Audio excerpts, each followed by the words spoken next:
Hello again and welcome back. So in the first video we looked at this layout, and I have to say that this is basically my default level of embellishment. Maybe a little more a little more text than what I might include by default on some pages, but all in all this is pretty average for the amount of embellishment I would add to a page. And if I need to just kind of make a page and get through my creative process and find some inspiration again, this is the amount of embellishment that makes me happy like that. I don't have to think too much about it, but just enough that it gives me a little bit of a creative push to find something that then on the next page will be really, really unique. So I hope that format worked well for you, and now let's look at a new layout from start to finish with a different style. It's still going to be my style, the same sort of steps, but different things as we go. This time I want to start with this rainbow bright, well, rainbow bright, maybe I'm going back to childhood now, but this bright rainbow print pattern paper with all the big hearts across the top, or across the whole pattern. And really like all the different colors that are here, but would also like something a little bit more neutral to make sure that the focus will still go to the photos and not just be on this explosion of color. So I pulled out two different things. One is I've pulled out this print from the pack. This part of the design really isn't something that I can see myself using on a page at all. However, I really like this this gray watercolor. I think it's a great texture. It's a beautiful neutral. So I'm going to use this part and just not even worry about the fact that I've bought a collection with a pack. I've bought a collection pack with a motif that isn't particularly my style. There's still going to be plenty of ways to use that. And even if I just use all of this in the gray, if I turn it over, I still have something different on the back of that, so I don't have to force myself. The other option I had was I do quite like the individual feathers, so I could cut them apart. Maybe I could use this die cut into smaller pieces as a nice texture. So there's lots of potential, even though this full design isn't something that I would probably keep intact on a layout. But I also brought in a sheet of 12 by 12 gray cardstock. It's quite dark gray, and this is going to be for my outside edge. And that's because with this big print, I think if you look at a print like this just on its own, it kind of explodes off the page, which can be great, but it can also make it harder for your eye to focus in on the elements that you're putting in the middle of the page. So if I add that gray frame, it's not going to diminish the pattern. It's just going to give me, let's see if I put something behind this so you can see it different than the desk. And then it's just going to give a finite edge. The other thing is that some patterns are made a little differently than others, and there's a detail in this pattern that I want to point out so you can look for it on similar designs. See how the hearts run right off the page? This side, this side, this side. I don't have a 100% complete heart on those sides. But down here, when I'm going to turn this in, if I just take the branding strip off, you can see the top of the logo here. So where that pink stripe ends is the end of this pattern paper. The full heart comes right down to the edge, and I end up with a white edge at the bottom when I don't have white on the other three sides. Now, is that a big deal? Probably not. To my eye, I can't look away from it. So what I want to do is make sure that when I trim this down just a little bit, I make sure that I cut those hearts as well. And then I'm going to have that framework so that all of the sides have partial hearts. And that just makes my eye rest easier on the page. It makes it all look a little more purposeful. Let's look at the photos before we go any further. These two photos are just smaller than 4x6. They were taken on a different type of camera and given to me, and I really don't feel the need to reprint them or anything else. Just use them as they were given to me, but they're just a slightly different size than what I normally use. And in figuring out the composition of this page, I wanted to look at the photos first and identify the story that I want to tell. And that is that I want to tell a story about having to take about 40 different bottles of nail varnish through a security posting. And So here's the nail varnish focus over here. This one's not as clear a photo, but I like that you can see kind of the chaos of this event in this picture, so I'm okay with that not being perfect. However, if you look at kind of the angle of the photo, this one is not really, it's not really a flattering photo to anyone. So instead of doing side by side, because if I do that, you just get the repeat of this person in a chair and this person's knees. And if I put them the other way around, because there's a face that gets cut off here, it gets really awkward here in the middle. It minimizes the repetition of the people in the chairs, but this doesn't look very nice, and it messes with the scale where the photos are not taken at exactly the same point, so one person looks bigger than reality next to people who look smaller than reality, and so forth. So with a photo set like this, if you focus on what's in the pictures, then sometimes it actually helps to overlap. So what I'm going to do is overlap them on an angle. If I place them about like that, I'm going to be able to see everything that relates to the story I want to tell.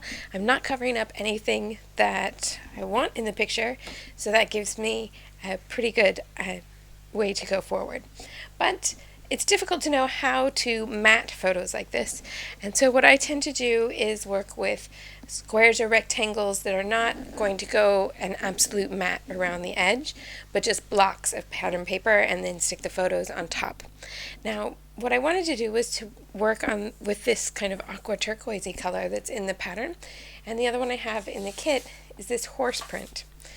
If I put the horse print behind the photos and then trim it into a box, you're not going to be able to tell that it's horses. It just looks kind of strange. It's a better pattern to use where you can see the whole motif. So I needed to go outside the kit, and I've just grabbed something in the right color from my scraps, and I'm going to use that as a layer. And then behind that, to separate this one, this aqua, from the other pattern paper, I'm going to use my neutral. And this is a great way to not have to worry about whether things are exactly the right shade. Now, I actually like this sort of tone-on-tone look you get here, where the two aquas are not exactly the same tonal quality, but I know that some people prefer everything to be a little bit more in a similar color. So if you add a gray around it, then because they're not side by side, it's minimized that the colors are just a little bit different, and it gives you another layer, a little bit more depth. The darker color is going to anchor it against the white. So I'm going to cut two boxes, the aqua, then the gray behind, and matte the photos on an angle here. They're going to go in the bottom corner, and I'm going to be building a corner composition so that I then follow that line out this way and up this way. Everything is attached here to this block, but it's not attached to the page just yet.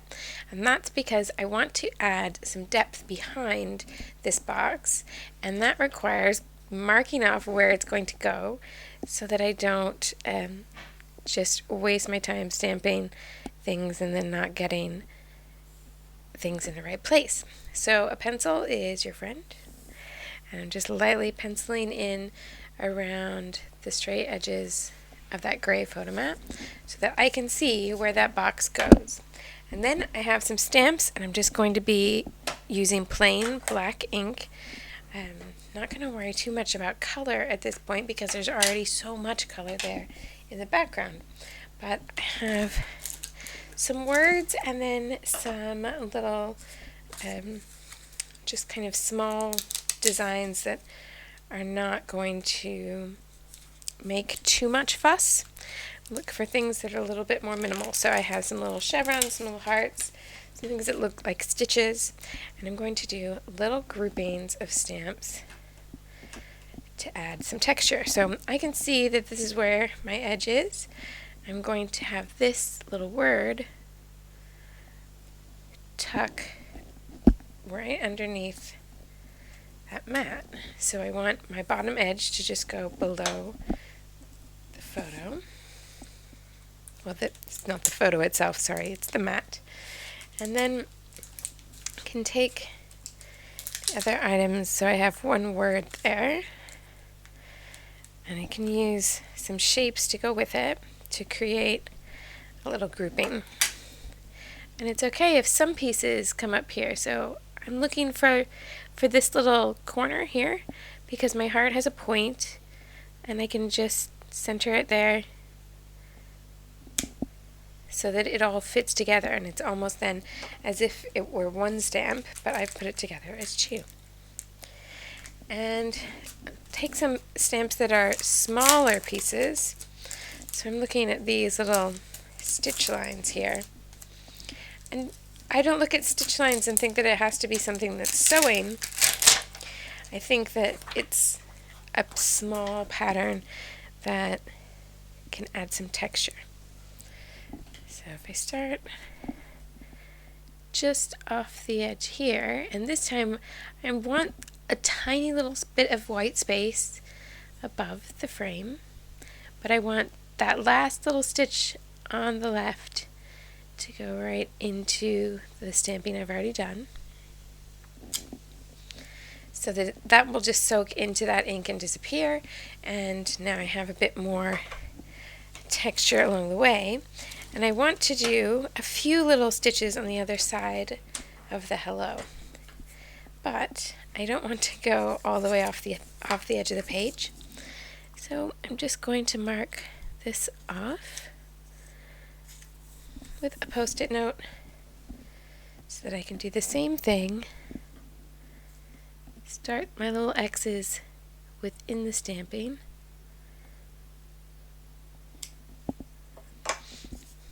And pull that off.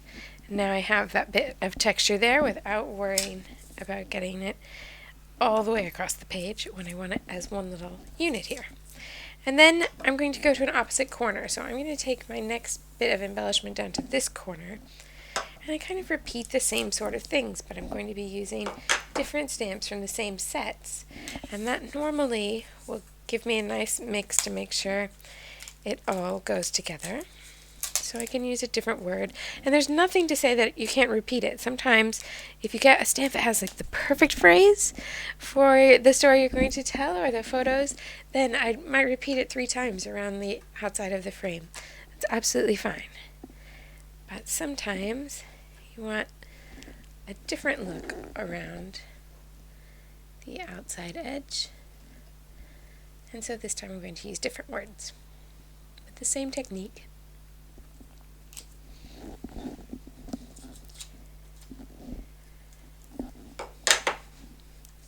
And if I'm going around a corner, then I want to look at how I can balance that and make it all fit together.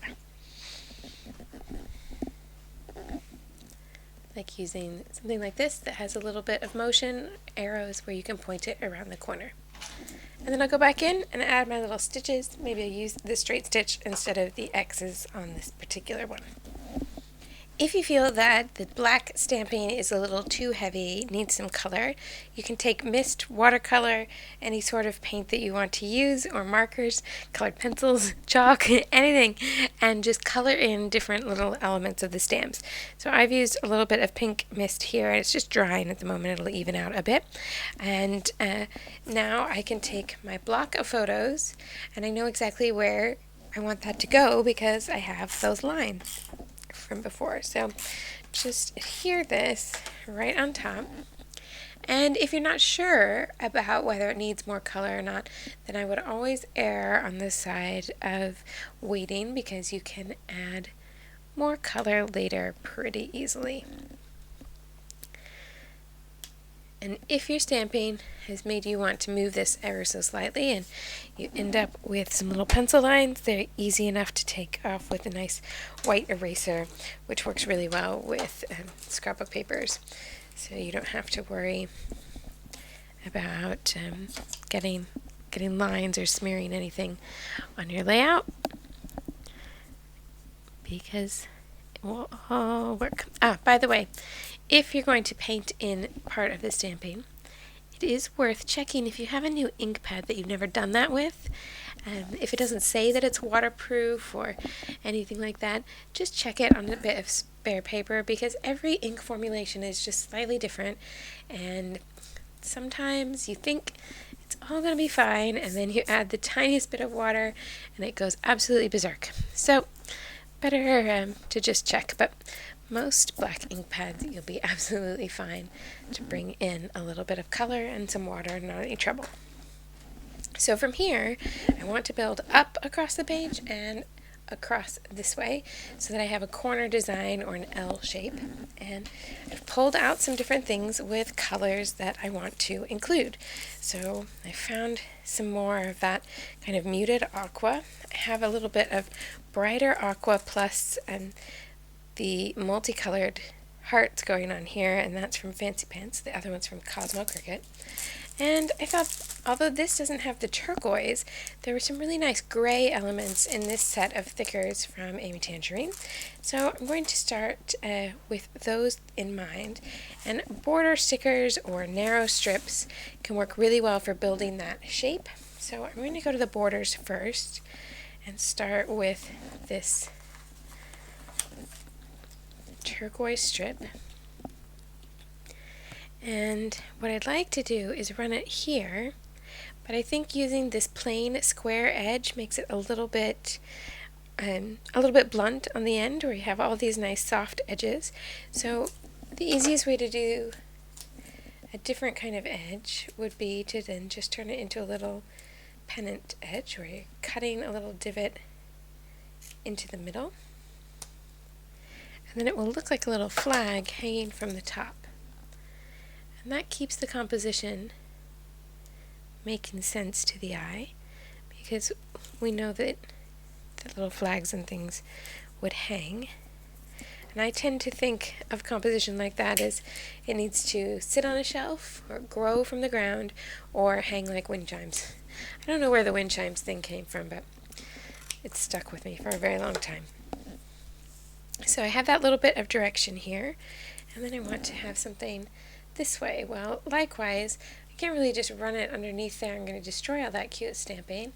So I can do another little divot and have it go into the page. Now, you might think that this doesn't work with that same logic that I just gave you, because this isn't hanging like wind chimes. This is completely bonkers and would never work. You don't get ribbons that hang sideways. So I think of this as just offering direction, and it could be that I pointed it the other way, but I just tend to like this side better. So maybe this looks like something else, and maybe it looks like a monster with it coming onto the page and eating the stamping. I'm okay with crazy things like that, but what it does do is bring the direction in, so they mirror each other. That should work out okay, even though it is neither sitting on a shelf nor hanging like a wind chime. And then I can look at other elements that will stack on top of this that could help me embellish these little corners of the page. And one of the things I like to do at this point is pull the stickers I'm going to use, but not put them to work just yet, because once I stick them, then it's harder to work around any sort of change. So I either cut around it on the sheet so that I can move it around, or I will put pop dots on the back and not peel the backing off so that I can move things around without having to worry. And this is one of those rare occasions where having a cassette tape motif actually fits with the story a little bit. So I think I'll add one of those as well. So I'll just go through and pull out a few different things that I think will work. And there's no problem if I decide to go back on myself and change my mind about something, because it's not stuck down. I can always put it back with my stickers in my stash. Picked out quite a few pieces using just those two sticker sheets, the Cosmo Cricket and the Amy Tangerine thickers, and now I can build all of this together. So what I liked was the idea that I could layer these banners here. Instead of just having one little strip of a sticker, it would be nice to have a bit more depth there. So I can do the same thing. This was just a straight edge along the bottom, but I've cut the little pennant from that. And then I can also use this arrow and separate it a little bit because it's not the same exact shape, but that gives me a little bit of dimension. And I can bring in this camera up to the top here. And the thing I would like is if this camera were facing the other way, because this embellishment then kind of takes your eye a little bit opposite of the direction that I would like for it to go. But it's better in scale here, where the larger sticker, if I swapped it with the cassette tape, the cassette's too big for this spot. So sometimes you just have to make compromise and decide which is more important to you. So I'm going to then be able to cut off the extra of this one so that I can use it on the other side of the page in just a moment. And I have this banner piece, which can indeed hang like wind chimes, or indeed banners, down here at the bottom. So I'm going to run that along the bottom edge of that banner. So I have the same thing where I'm duplicating or layering up two different pieces to create a bit of depth. I can go ahead and cut the extra off that one as well.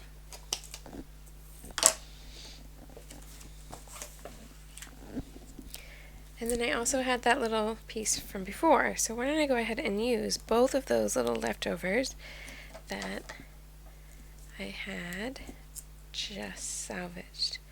So do another little divot to make this match, and I can just run a tiny one here, and then layer my cassette tape, and I have a little ticket as well.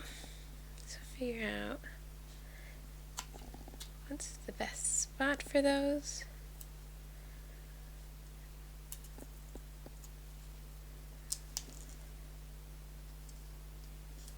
Oops. There we go. And then I have this little heart to put in the mix there too. And again, I'm just looking for the corner, and then I can nest the heart in that little corner. And I can bring the extra of this up here and run it behind the camera so that even though I've cut the banners right in half, it goes right through the middle of that banner, no one will need to know that because I can just tuck it behind this sticker.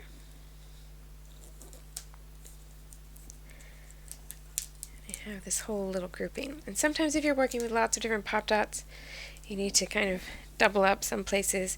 So if it doesn't sit, what I tend to do is just wait a moment like this, because then if something's just barely touching the paper and it's stuck at the moment, it'll come up in a minute because the other elements that are taller are lifting it up. So if I wait a minute, and then I can tuck extra pop dots in if there's any little spots that need a bit of improvement. What I would like to do is bring up something that would kind of match this heart, but I don't have any more hearts in the set. So I could either go with a little yellow star, or the other idea I had was this little piece here. When I'm layering embellishments, sometimes I look at little elements like this and find a place where I could actually add letters or anything like that to the embellishment itself. So I'm going to go to my small little letter stickers and number stickers here. And this page is from an album where I have a running motif that every page in the album has the same little subtitle hidden somewhere.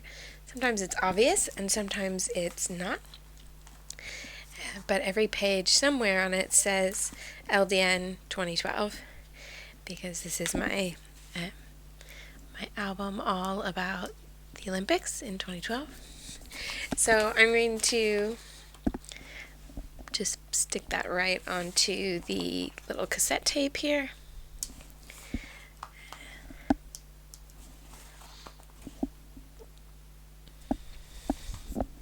I could have spaced that a little bit better, but I think it'll end up okay, so I'm not going to worry about it too much right now. And then there was, when I looked for that, there was also one other sticker that I saw on the same sheet. It's just a little word that says dance. So I'm going to bring that up and pop it in somewhere. Actually, I'll keep it down there.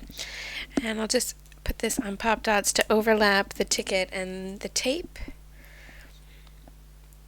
So sometimes there's not a grander plan. Sometimes something on the embellishment sheet can just catch your eye and become that element that's going to group things. Now, I haven't put my title or my journaling on at this point, and there's quite a lot of embellishment. So I'm going to go ahead and add that. But before I do, I want to look for the spaces that I want to work with. I have this nice little space here that I've kind of carved out, which would be good for either title or journaling. And then I also have this space here, which is not quite so cooperative, but it's because I've made this point toward, but not go all the way underneath this photo mat. So now I have this little bit of space here, and I can add more embellishment in here. I could add a little bit more stamping to bring this up. So I think I might do a little bit of journaling here, add some more stamps in here to fill that gap and connect the black ink of my writing with the black ink of this stamping, and then bring my title in up here. There's still a little bit of empty room around this, and once I have the title and the journaling on the page, then I can see what looks best to my eye, if I feel like this bit of breathing room actually helps you see the photos, or if it needs a little bit more to bring your attention to the pictures. But I want to make sure I get those important elements down first. Okay, so my title is a combination of letter stickers, some from the kit and some not. Those are some older sassafras letters that just happen to be just the right color, size, and texture.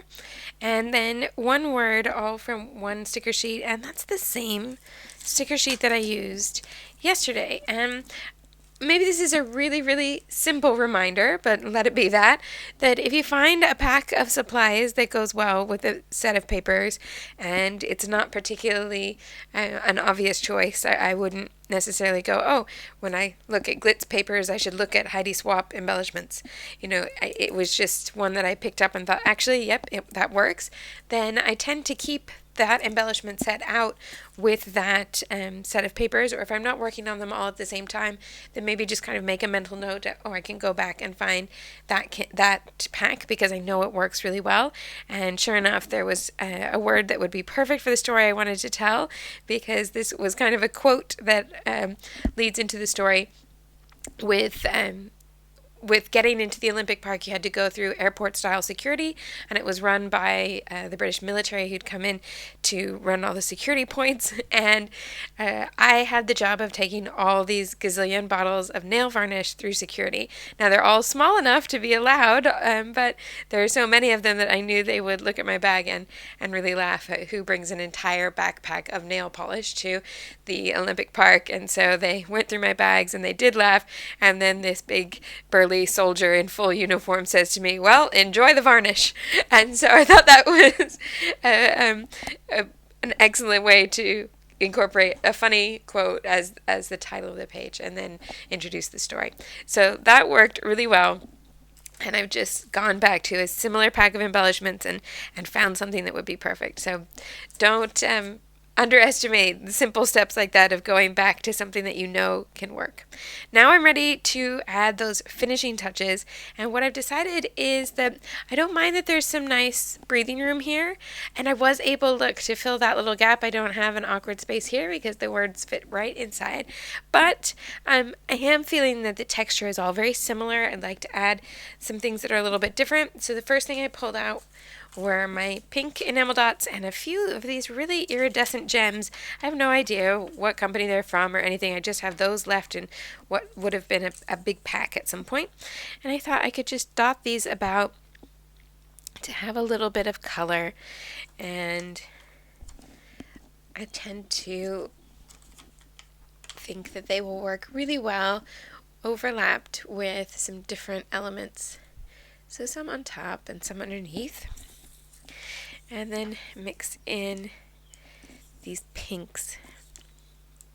I actually think the paler pink might be a good choice, but I think the smaller size would be better this time. So you can just drop those into a little triangle.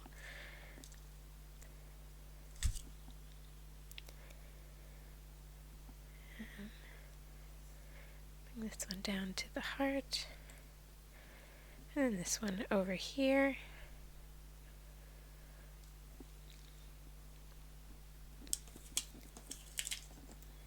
And repeat that same thing down here at the bottom of the page. Oops.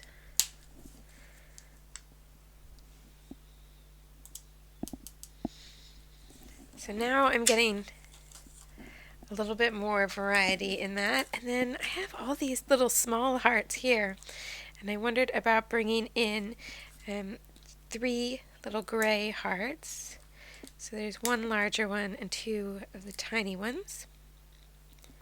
And I think that could be my nice little finish to bring the embellishment to the photos by doing one more triangle, and that triangle would be the 3 hearts around the picture, bringing everything together.